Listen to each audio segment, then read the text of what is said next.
Here's something that confuses almost everyone who's loved an avoidant person, and it usually takes years to fully understand. You can do everything right, show up consistently, communicate clearly, give them space when they need it, never once try to control or manipulate them, and still, somehow, feel like none of it actually reaches them. Like there's a door that never quite opens, no matter how gently or how patiently you knock. This isn't because avoidant people don't care. That's the misunderstanding almost everyone starts with, and it's worth correcting clearly before we go any further. Because the actual truth is both more specific and, in its own way, more workable than simple indifference would be. Avoidant attachment isn't the absence of caring. It's a very particular, very consistent loyalty to one single thing above almost everything else, their own sense of internal safety. And once you understand that this loyalty isn't personal, isn't a judgment on your worth, and isn't something you did wrong, the entire dynamic starts to make a different kind of sense. Let's talk about where this comes from because understanding the origin explains everything else about how it actually functions in adult relationships. Remember what we discussed in an earlier episode about attachment theory. Avoidant attachment typically develops in an environment where emotional needs, when expressed, were consistently met with distance, discomfort, or subtle rejection. Not necessarily cruelty, often just a caregiver who was themselves uncomfortable with closeness, or overwhelmed, or simply never modeled how to be emotionally present in the way a child actually needed. A child in that environment learns something crucial long before they have language for it. Needing people leads to disappointment. The safest strategy, then, isn't to need people less intensely. It's to need them as little as possible, because minimizing the need also minimizes the exposure to disappointment. This is the actual root of what looks, from the outside, like not caring. It isn't that an avoidant person doesn't feel the pull toward connection. Often, they feel it as intensely as anyone else. It's that connection itself has been coded, at a nervous system level, as the pathway toward eventual disappointment or engulfment. So the loyalty this title is actually pointing toward isn't loyalty to being cold, or loyalty to being alone. It's loyalty to a specific, deeply protective strategy, maintaining enough distance that vulnerability never gets the chance to be disappointed again. Here's what this actually looks like in practice, and why it's so often misread as simple indifference. An avoidant partner might genuinely, deeply appreciate everything you do for them, your consistency, your patience, your care, while still pulling away at exactly the moment that appreciation starts to deepen into real, felt closeness. This isn't a contradiction, even though it feels like one from the outside. The pulling away isn't a rejection of what you're offering. It's a reflexive response to how much that offering is starting to matter. Because the more something matters, the more dangerous it starts to feel to a nervous system that learned, long ago, that mattering to someone is exactly the setup for eventual loss or disappointment. This is why so many people in relationships with avoidant partners describe a specific painful pattern. Closeness seems to work fine right up until it starts to feel real. And then, almost precisely at that threshold, something shifts. A partner who was warm suddenly seems distracted. Conversations that used to flow easily start to feel more effortful on their end. This isn't evidence that your effort didn't matter. It's often evidence that it mattered enough to trigger the exact protective system we've just described. Now, here's where this becomes genuinely useful rather than just an explanation for painful behavior, because understanding what an avoidant person is actually loyal to, safety, not distance for its own sake, changes what kind of response might actually work, and what kind of response, however well-intentioned, tends to backfire. Let's talk about what actually works with an avoidant partner, and more importantly, what tends to backfire despite being well-intentioned, because understanding this distinction is where this conversation becomes genuinely useful rather than just explanatory. What backfires? Pursuing harder when you feel them pulling away. This is one of the most common, most understandable, and most consistently counterproductive responses to avoidant withdrawal. When someone you love starts to seem distant, the natural instinct is to close the gap.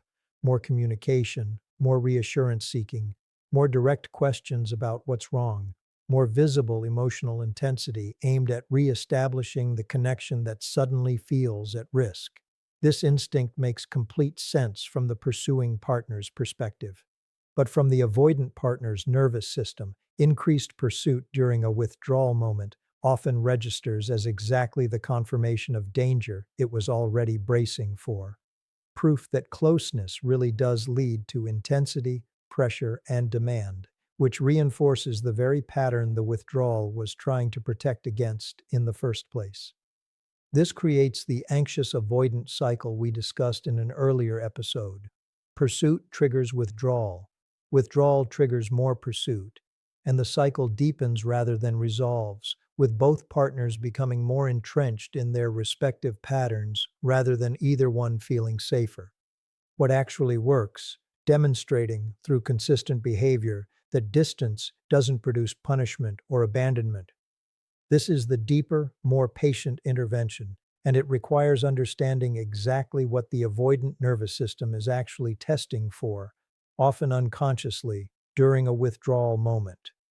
It isn't testing whether you'll leave immediately if they need space. That's rarely the actual fear. It's testing whether needing space will cost them the relationship altogether, whether asking for distance will be met with anger, guilt tripping, or a slow erosion of the connection while they're not looking. When space is met instead with genuine calm, not cold withdrawal in return, not silent punishment, but simply steady, unbothered presence that doesn't collapse the moment they need room, something important starts to shift over time. The nervous system that learned closeness always leads to disappointment slowly starts collecting different evidence that this specific relationship doesn't actually confirm that old pattern, even when tested repeatedly. This is genuinely slow work, and it requires something difficult from the partner of an avoidant person, tolerating your own anxiety about the distance without immediately trying to close it. This connects directly to something we discussed in the episode on attachment styles. The corrective work for anxious attachment specifically involves learning to tolerate uncertainty without seeking immediate reassurance. In a relationship with an avoidant partner, this skill becomes essential, not just useful, because your ability to tolerate their need for space without escalating your own anxiety in response is often the single most important factor in whether their nervous system gradually learns that this relationship is actually safe. What backfires? Interpreting emotional restraint as evidence of insufficient love. Here's something worth naming directly because it's one of the most painful misunderstandings that develops in relationships with avoidant partners over time. Avoidant people often express care through action rather than through emotional language or physical demonstrativeness, showing up reliably, solving practical problems, being consistently present in ways that don't always look like the emotional intensity their partner might be hoping for. When that action-based care gets consistently read as not enough, or gets compared unfavorably to how a partner imagines love is supposed to look and feel, the avoidant partner often experiences something specific and discouraging, the sense that no matter what they actually do, it will never be interpreted as sufficient evidence of caring, because the caring doesn't look the way it's expected to look. This matters because it can create its own vicious cycle. An avoidant partner, already braced for disappointment, encountering ongoing signals that their genuine efforts aren't being recognized as genuine, which then reinforces exactly the belief that closeness leads to inevitable failure and disappointment, regardless of what they actually do. What actually works? Learning to recognize and value bids for connection in the specific language an avoidant partner actually speaks. This requires a genuine shift in how you interpret care, rather than expecting an avoidant partner to first learn to express it in your preferred language before you're willing to recognize it as real. This doesn't mean lowering your standards for emotional intimacy indefinitely or accepting a relationship that never grows beyond action-based care into anything more vulnerable. It means recognizing accurately the efforts that are actually being made, remembering something you mentioned, showing up during a hard week, staying present during a difficult conversation instead of leaving the room, as real evidence of investment, even when it doesn't come wrapped in the emotional language you might naturally reach for yourself. Now, here's something crucial to understand about all of this, because it addresses a real risk in a conversation focused this closely on how to accommodate an avoidant partner's patterns. Here's the risk worth naming directly, and it matters more than anything else we've discussed today. Understanding avoidant attachment and learning how to respond to it skillfully is not the same thing as being responsible for fixing it, and it's not the same thing as being obligated to indefinitely accept a relationship that never grows beyond a certain point of emotional intimacy. This distinction matters enormously because everything we've covered in this conversation could, if misunderstood, be read as a set of instructions for permanent accommodation, learning to tolerate distance, learning to interpret action as love, learning to manage your own anxiety so it never triggers their withdrawal. All of that is genuinely useful and genuinely can help create the conditions where an avoidant partner's nervous system slowly learns that this specific relationship is safe. But it was never meant to describe a one-sided arrangement where you do all the internal work of accommodation, while their side of the pattern simply gets permanently excused as just how they are. Here's what a healthy version of this actually looks like over time, because it's worth being concrete about what progress should eventually produce, rather than leaving this as an indefinite project with no expected movement. If your patience, your consistency, and your refusal to punish their need for space are actually working, you should see gradual, real evidence of that over months and years, not perfection, and not a complete transformation into someone who no longer needs any distance at all, but a slow, genuine softening. Slightly longer stretches of comfortable closeness before the pull toward distance kicks in. Slightly more willingness to stay present during a hard conversation instead of withdrawing entirely. Occasional, if imperfect, attempts to name what they're feeling out loud rather than simply disappearing when things get emotionally intense. This is what earned, secure attachment looks like in practice, on their side, and it should be observable, not just something you're told to have faith in the absence of any real evidence. If, instead, years pass with no real movement at all, if every attempt at closeness is met with the same intensity of withdrawal it always has been, if there's no growing willingness to stay present during difficulty, no increasing capacity to name what they're feeling even in small, imperfect ways, that absence of movement is itself important information.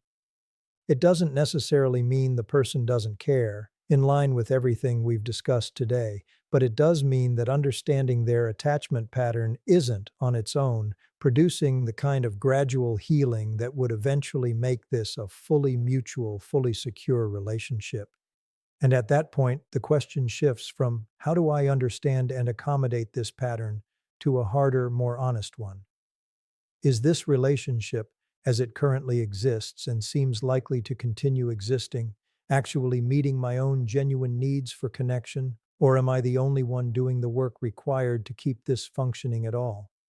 This is worth sitting with honestly, because so much of what gets written and discussed about avoidant attachment focuses entirely on how the anxious or securely oriented partner should adjust, accommodate, and grow in patience, without equally emphasizing that the avoidant partner also has real work to do, their own therapy, their own practice tolerating vulnerability, their own responsibility for gradually showing up differently over time.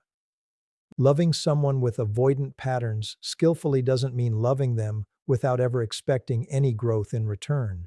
It means creating the conditions where growth becomes possible, while still holding a real, honest standard for whether that growth is actually happening. Here's what I want you to carry forward from everything we've discussed today, because it's the truth underneath this entire conversation. Avoidant attachment isn't a rejection of you specifically, and it isn't evidence that you're unlovable or somehow not enough to finally break through. It's a nervous system, shaped by an early environment that taught it closeness was dangerous, still running an old, outdated protection strategy in a present day relationship that may, in fact, be entirely safe. Understanding this changes how you interpret the distance. It doesn't require you to accept indefinite distance as the permanent price of loving someone with this pattern. The loyalty this title describes was never actually to coldness, or to being alone, or to caring less than you do. It's loyalty to safety, a specific protective strategy built to survive a much earlier chapter of their life. One that, given enough patience, consistency, and genuine mutual effort, can gradually soften into something that finally allows real closeness to feel safe rather than threatening. But that softening requires both people showing up to the work. Your patience alone was never meant to be the entire mechanism. And knowing the difference between patient, hopeful investment in real, visible growth and simply accepting distance indefinitely because you've learned to explain it psychologically is exactly the discernment that determines whether this understanding serves your relationship or quietly becomes one more way you end up giving more than you receive. You deserve a relationship where the loyalty runs in both directions. Understanding their pattern was always meant to help you build that, never to replace it. Thanks for watching.